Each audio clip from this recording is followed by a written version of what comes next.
Estamos de volta aqui com Economia e Agora, feito de Minas para o Brasil, feito de Minas para o mundo, feito de Minas para você. Assim é o nosso canal Viver Brasil.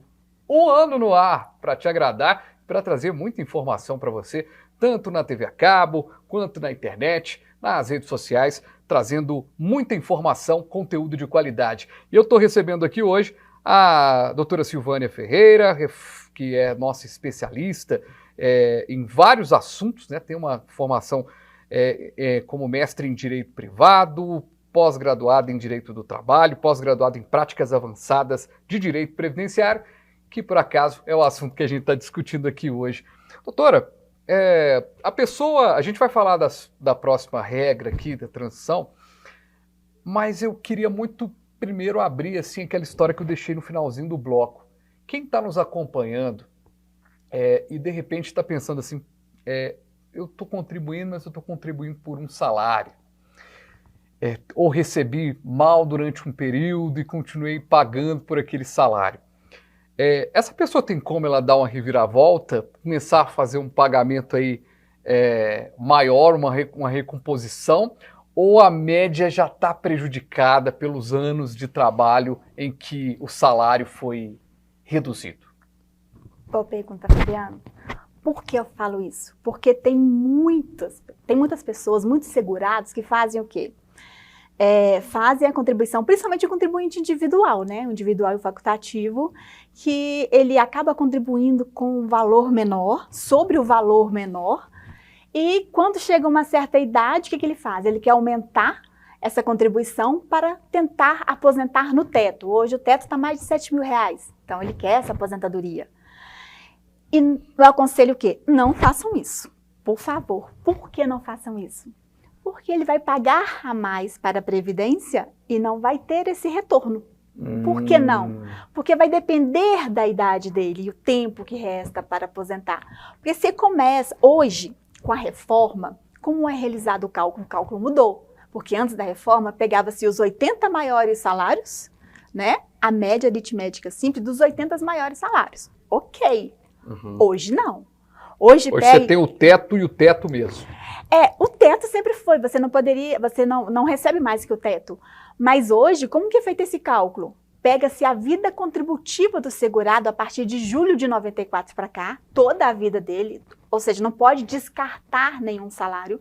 Pode, mas aí seria uma outra regra mais complicada para um próximo tema. Uhum. Mas, o que ele faz? Ele pega, desde julho de 94 para cá, ou seja, aquelas pessoas que entraram, normalmente você começa no trabalho ganhando um pouquinho, né? Uhum. Até galgar profissões e cargos maiores e ganhar mais. Uhum. Ok. Só que hoje, pega a sua vida contributiva lá de quando você começou. Lá de 94, por exemplo. Okay. E isso vai influenciar no cálculo final. Então, faz a média aritmética deste valor e em cima dessa média, você vai receber 60% dela, não a média, 60% desta média. Aí, aquela pessoa que está nos acompanhando, você que está em casa agora e de repente pensou, gente, eu comecei a ganhar um salário. Antigamente tinha meio salário, né? As pessoas teve uma época de meio salário mínimo. Então, assim, a gente está falando de gente que de repente, porque assim, até para gente entender isso, né? Se a pessoa ganhava um salário mínimo em 2000, por exemplo, vamos colocar mais recente, para ficar mais fácil o nosso entendimento com a moeda vigente, porque esse Brasil já mudou muito de moeda. Se a pessoa, em 2000, ganhava um salário mínimo, esse salário é corrigido? Sim, ele é corrigido. Uhum. Mas você entrou num ponto muito interessante. Por quê? Com a reforma hoje, se um empregado começa a trabalhar e ele trabalha 6 horas... Então, ele vai receber ganha um salário mínimo, mas ele vai receber proporcional a esse salário mínimo. Então, ele vai receber menos que o salário mínimo. A empresa vai recolher, mas para a Previdência, ele não tem qualidade de segurado, não está contando como tempo de contribuição, não conta para nada, mesmo ele contribuindo. Só vai contar as contribuições realizadas a partir de um salário mínimo. Aí ele vai ter que fazer o quê? Tirar do próprio bolso e complementar até chegar sobre um salário mínimo. Correto? Então, ou seja, isso vai influenciar, isso não vai contar para nada. Imagina uma pessoa que não sabe disso, está trabalhando, sei lá, 10 anos nessa empresa, digamos assim, recebendo proporcional menor que o mínimo, daqui para frente, né? E vai chegar na hora de aposentar, este valor não serve, não conta. E a gente tem uma gama de trabalhadores, inclusive foi uma discussão até, virou uma polêmica aí, no início do ano, exatamente por uma fala de um dos ministros novos, a questão do microempreendedor individual ser o novo empregado, né?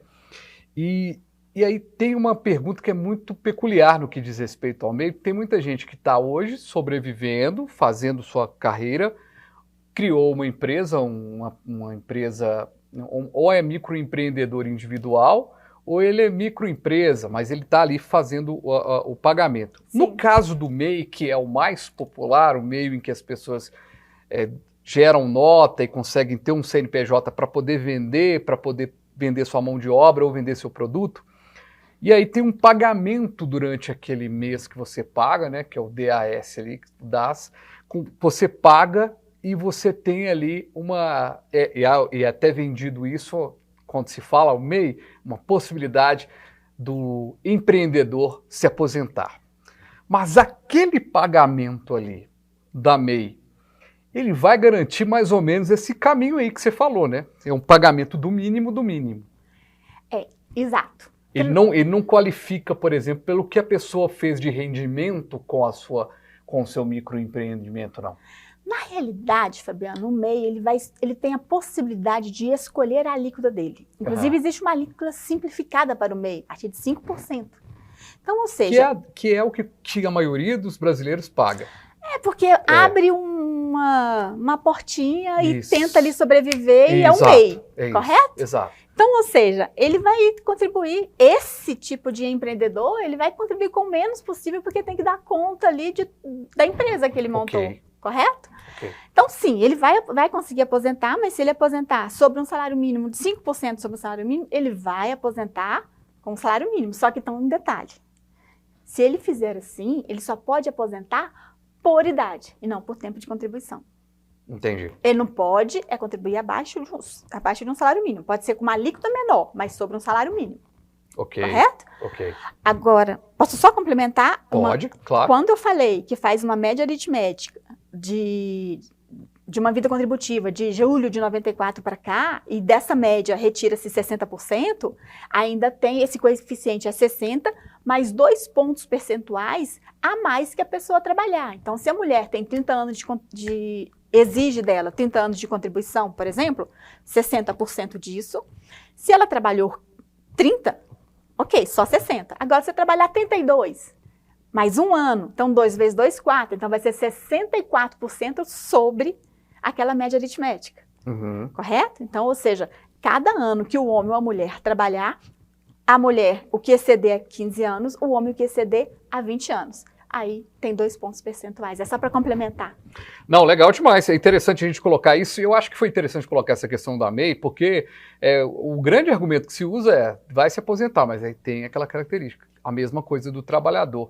O trabalhador, na verdade, o CLT, ele não tem muito essa escolha na hora da sua contribuição, né? Não. Ele não tem. Então, Não. ele contribui de acordo com o valor que ele recebe. Exato. Então, ele não tem. Agora, quem é um microempreendedor individual, ele pode se enquadrar dentro daqueles salários lá. Então, ele pode criar um salário, ou seja, o teto hoje de um MEI é mais ou menos próximo de 7.000, 6.800. O teto do RGPS, 7.500 mais ou menos. Exatamente. Então, assim, ele pode pagar esse teto sobre 7.500. Sobre 7.500. Aí ele não vai pagar 5%, né? Ele vai pagar 20%. Exatamente. Ou seja, ele vai fazer a sua aposentadoria. Dificilmente um MEI vai ter possibilidade de fazer isso, mas se tiver, sim, pode, com certeza. A parte boa de ser o contribuinte individual, meio contribuinte individual, eu vou programar a minha aposentadoria. Então, ou seja, vou contribuir sobre 1, 2, 3, 4, 5 salários, sobre o teto. Perfeito. Correto? Então, Perfeito. Ou seja, ele tem essa possibilidade. O empregado já não tem. Tanto aquele que eu falei, que trabalho proporcional de 6 horas sobre um salário mínimo, ele vai receber menos que um salário mínimo. Então, o empregador vai recolher menos dele. Uhum. Então, se ele quiser contar esse tempo para aposentar, ele vai ter que complementar. Correto? Doutora, a gente está indo para o final do programa já, e a gente falou de uma das regras. Dá para a gente falar rapidinho de mais uma regra? Vamos. Nós temos a regra, por exemplo, da redução de idade mínima. O que seria essa redução? A época que entrou em vigor, né, o segurado filiado ao RGPS, a época em que entrou em vigor a reforma, nessa época, cumulativamente, teria que preencher 2 requisitos. O mesmo tempo de contribuição, 30 anos mulher, 35 homem. Uhum. E vem uma idade. Aquela época, em novembro de 2019, a idade do homem era 56 anos se mulher e 61 anos se homem. Neste caso, eu entro na primeira pergunta que você me fez no começo do programa. Quais são as alterações desse ano? Essa é outra alteração. Por quê? Porque começou com essa idade em 2019. Agora, vem um artigo seguinte que fala o seguinte, olha, a partir de 1º de janeiro de cada ano, vai aumentar 6 meses no tempo da idade.